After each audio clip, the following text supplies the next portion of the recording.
Olá pessoal, sejam bem-vindos a mais uma aula de literatura do segundo bimestre. Finalmente, então, chegou a aula que a gente vai ler até o fim do nosso livro A Mala de Hannah, que foi escrito por Karen Levine e publicado pela editora Melhoramentos. Olha, na última aula a gente parou lá na página 83 e hoje a gente vai continuar a leitura então a partir da página 85. Ainda tem bastante conteúdo para a gente abordar juntos aqui, mas vamos seguir. Terezinha, julho de 2000. A Fumiko estava lá no museu e tinha encontrado a lista com o nome de Hannah e George, né? O que essa marca de checagem significa? Perguntou Fumiko, olhando para a página onde estavam os nomes de Hannah Brad e George Brad. Ludmila, hesitante, então falou cuidadosamente. A marca significa que a pessoa não sobreviveu. Fumiko abaixou os olhos e olhou a folha novamente. O nome de Hannah estava marcado.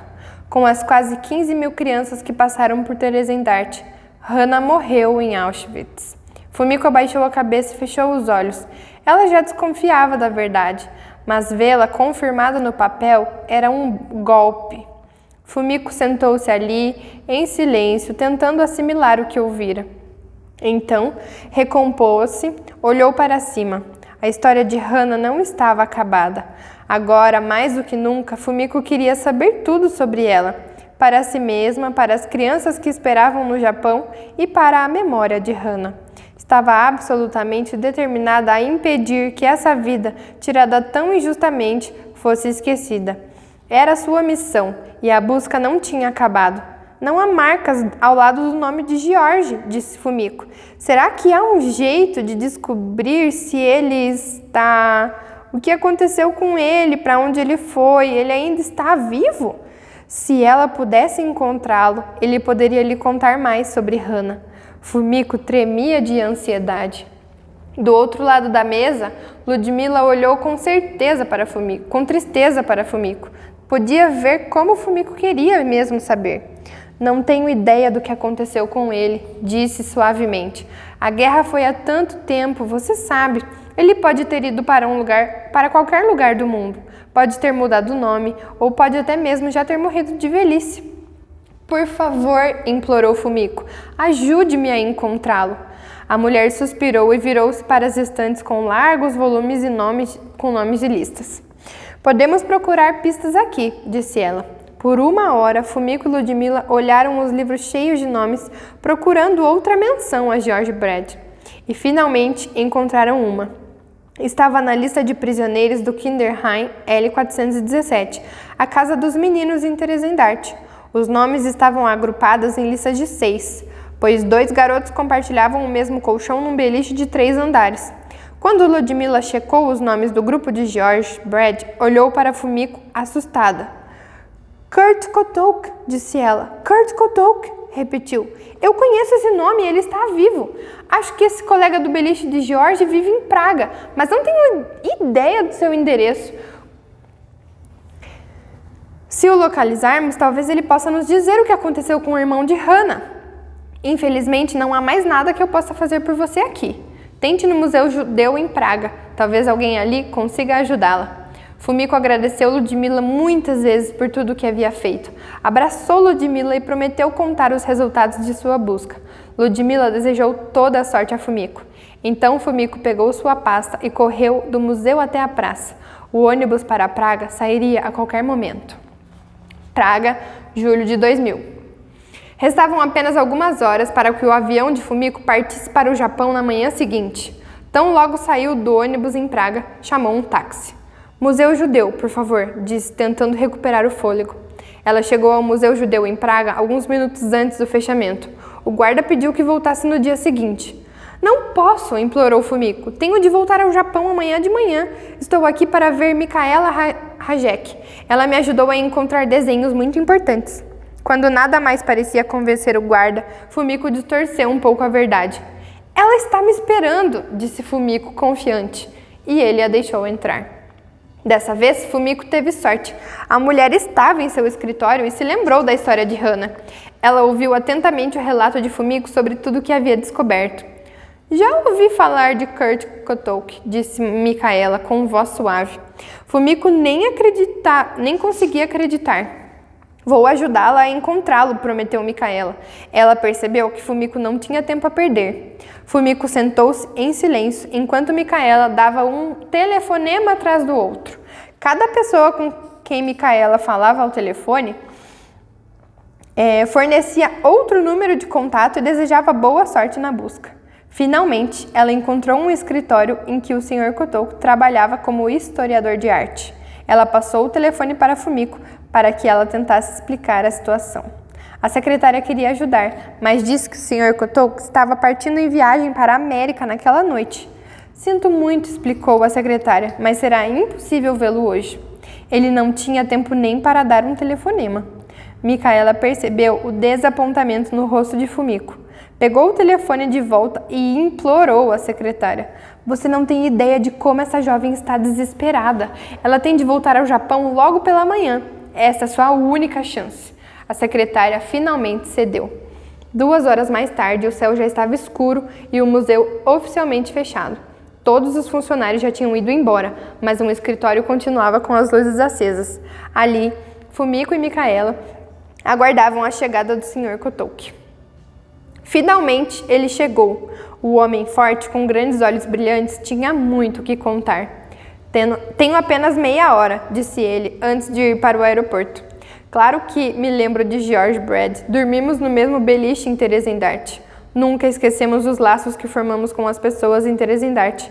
E, além disso, ainda somos amigos. Ele mora em Toronto, no Canadá. O Sr. Kotouk tirou do bolso uma pequena agenda de endereços.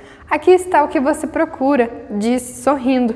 Escreveu o endereço de George Brad e deu o papel a Fumiko. O Sr. Kotouk, nem sei como lhe agradecer. Boa sorte, disse ele a Fumiko. Fico feliz em saber que as crianças no Japão estão interessadas na história do Holocausto. Então, o Sr. Kotouk praticamente correu para fora do escritório com a mala na mão. Fumiko sorria de orelha a orelha. Toda a sua perseverança tinha sido recompensada. Ela disse a Micaela quão grata estava por toda a sua ajuda. Na manhã seguinte, Fumiko acomodou-se em seu assento para o longo voo até o Japão. Ainda estava radiante. Repassou mentalmente toda a história que contaria às crianças no centro.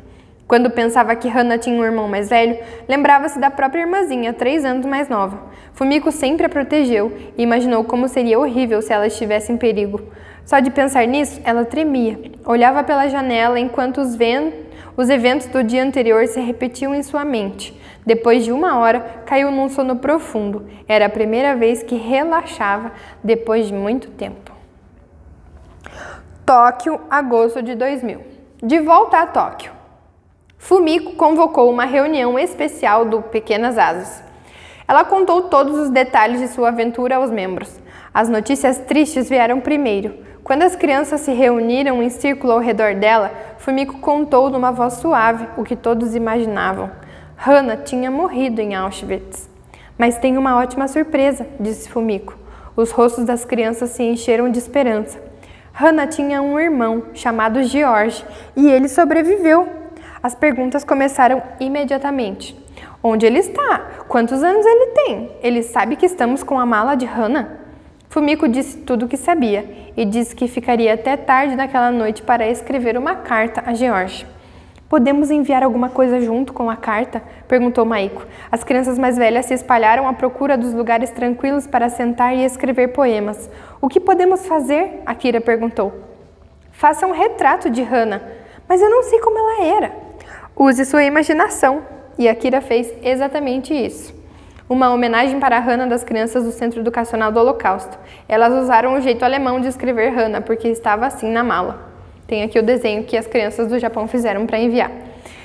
Fumiko escreveu sua carta com cuidado. Ela sabia que algumas informações ali seriam um choque para George. Ela sabia que alguns sobreviventes do Holocausto se recusavam a falar sobre as suas experiências. Achava que as lembranças dele eram doloridas e amargas e que talvez ele nem quisesse ouvir falar da mala de Hana e das crianças do Centro Educacional do Holocausto de Tóquio, no Japão. Fumiko providenciou cópias dos desenhos de Hana e embalou-as cuidadosamente, junto com os desenhos e cartas das crianças japonesas. Ela levou o pacote até o correio, cruzou os dedos e enviou-o ao Canadá. Toronto, Canadá, agosto de 2000. Era uma tarde quente de agosto. George Brad, 72 anos, havia chegado mais cedo do trabalho e planejava revisar algumas contas naquela tarde. Ele estava sentado na sala de jantar quando ouviu os passos do carteiro, o barulho dos envelopes entrando pela fresta na porta e caindo ao chão. Pego a correspondência mais tarde, pensou ele. Daí, tocaram a campainha. Quando ele abriu a porta, viu o carteiro. Isso não passa pela fresta, disse ele, estendendo um pacote com um selo do Japão. O que será isso? Pensou George. Ele não conhecia ninguém no Japão. Quando ele abriu o pacote e começou a ler a carta, seu coração disparou. Ele fechou os olhos, abriu-os novamente, piscando forte, certificando-se de que aquilo que ele estava lendo era real. Estaria sonhando acordado? A perda da irmã Hannah era a dor mais íntima e profunda de George. Ele tinha vivido com aquela dor por mais de meio século e nunca superou a culpa por não ter zelado pela irmã, protegendo-a do pior. Agora, de alguma forma, do outro lado do mundo, a história dela estava sendo contada e sua vida homenageada. George estava perplexo. Ele se sentou e deixou que sua mente voltasse 55 anos antes. Quando Auschwitz foi libertado, em janeiro de 1945, George Brad tinha 17 anos de idade. Ele sobreviveu aos horrores do campo por ser jovem e forte, e teve muita sorte por trabalhar no que aprendeu em Theresienstadt, consertar encanamentos. Na época de sua libertação, estava muito fraco e terrivelmente magro, mas George estava determinado a voltar a Novo Mesto para seus pais e sua irmãzinha Hannah. Ele queria desesperadamente ver sua família reunida novamente. A pé, de trem e pedindo carona, George conseguiu voltar, em maio de 1945, à casa que amava. Foi diretamente à casa de tio Ludwig e tia Eda. Aquele tinha sido o último lugar em que havia sido amado e se sentido seguro com sua família. Quando abriram a porta e viram o sobrinho, o tio e a tia caíram em cima dele, abraçando, beijando, tocando e chorando, quase descrentes de que ele havia sobrevivido. Mas a intensa alegria do reencontro foi rápida. Onde estão mamãe e papai? Perguntou George. Ludwig e Eda foram forçados a contar a verdade. Marqueta foi enviada a Ravensbrück e a Auschwitz, de Ravensbrück a Auschwitz e assassinado ali em 1942. Karel foi morto no mesmo ano. E Hannah, sussurrou George.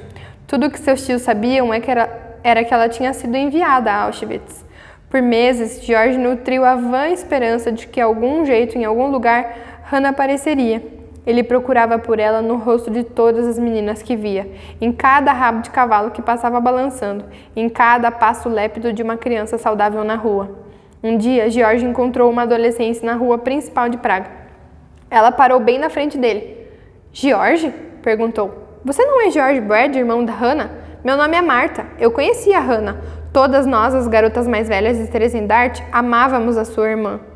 George procurou nos olhos de Marta alguma informação, alguma esperança. Ela percebeu que George ainda não sabia o que acontecera com Hannah. George, disse ela, calmamente, de maneira simples, segurando as mãos dele.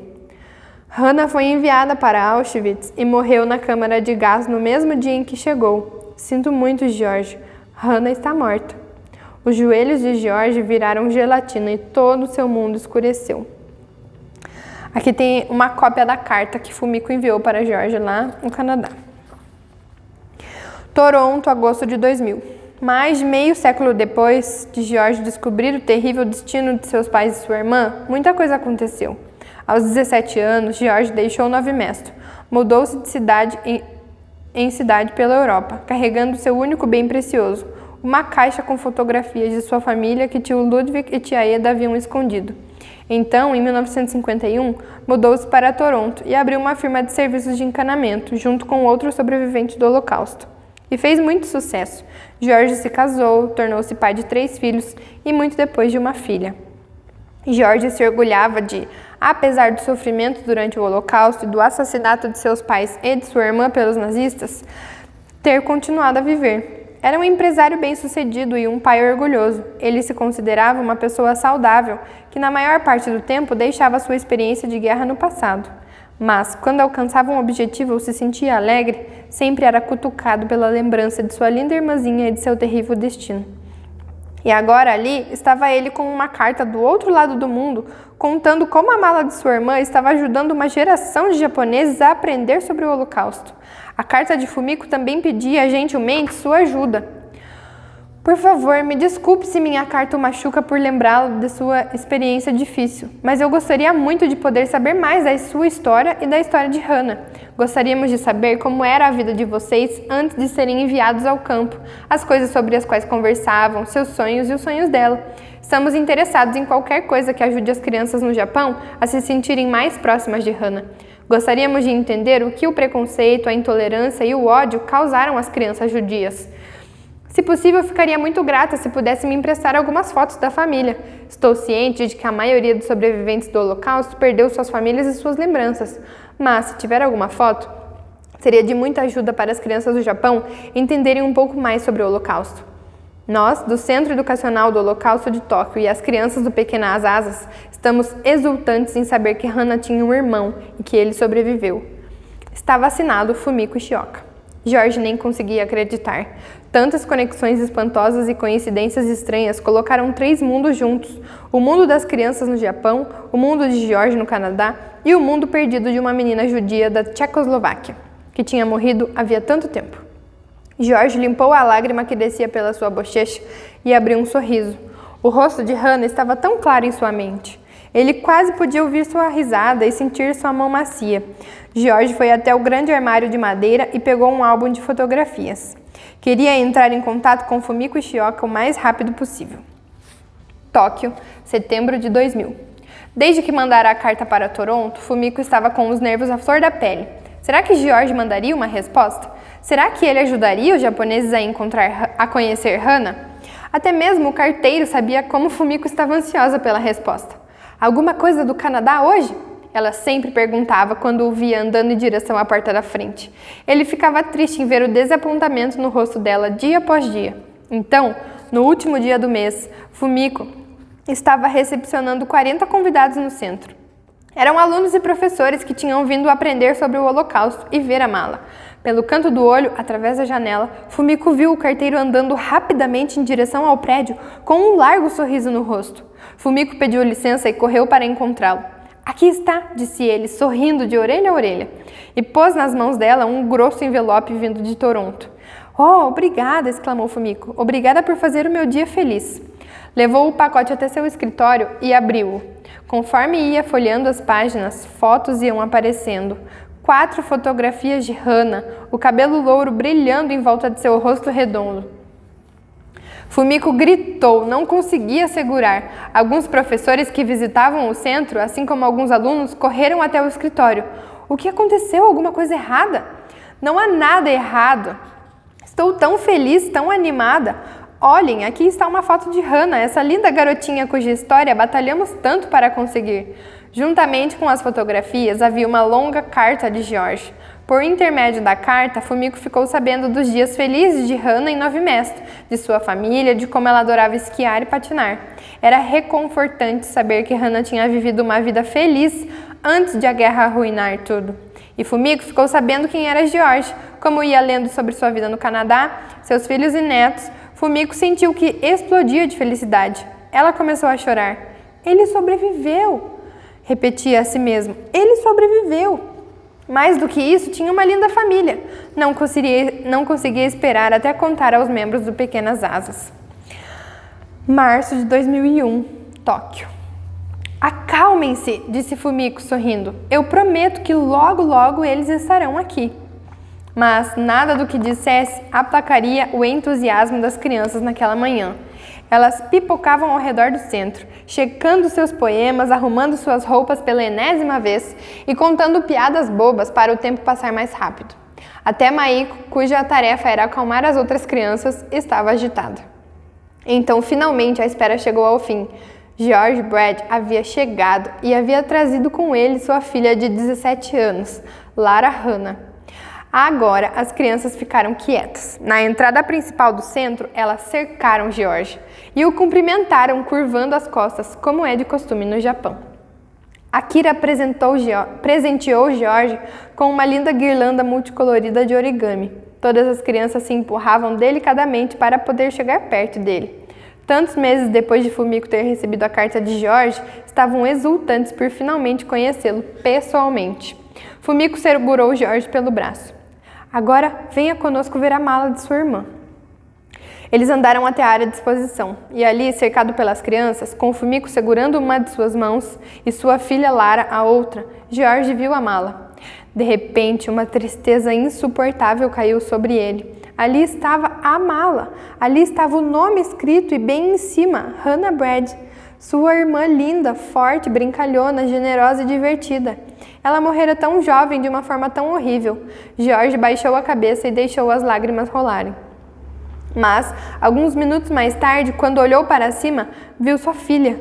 Viu Fumiko, que havia trabalhado tanto para encontrá-lo e contar as histórias de Hannah. E viu as faces ansiosas daquelas crianças japonesas para quem Hannah havia se tornado tão importante e tão viva.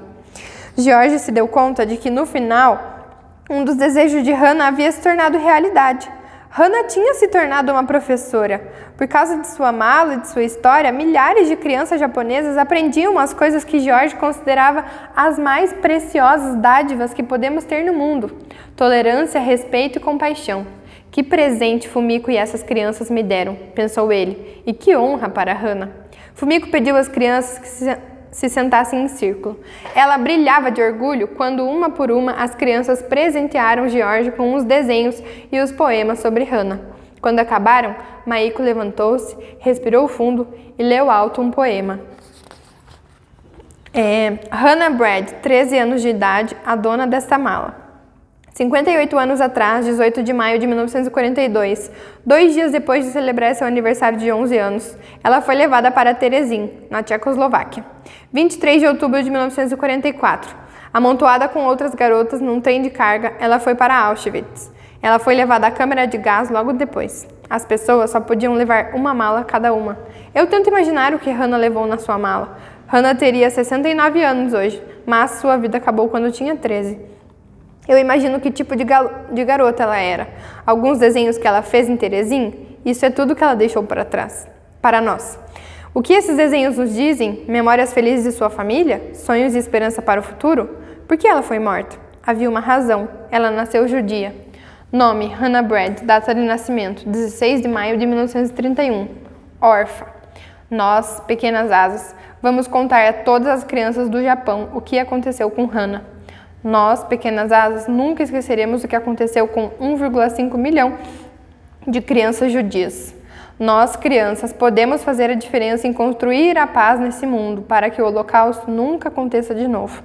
Poema feito pelos membros do Pequenas Asas, em dezembro de 2000. Tóquio, Japão. Traduzido do japonês por Fumiko Ishioka. Bom, nós chegamos então ao final da leitura desse livro, né? Ainda tem a parte das considerações finais que eu vou ler para vocês na nossa próxima videoaula. E também na próxima videoaula a gente vai poder então trabalhar com as nossas considerações finais, né? Com a última parte do nosso portfólio, que fala exatamente então sobre essa trajetória linda que foi, sobre esse livro que é muito importante para nos contar a história de Hannah, a história da família dela e também sobre a história desse grupo, né, do Japão, que se responsabilizou por achar todas essas informações e para realmente tornar a história de Hannah conhecida. Eu espero que vocês tenham gostado desse livro, dessa leitura que nós fizemos juntos e nos vemos então na nossa próxima videoaula. Até mais!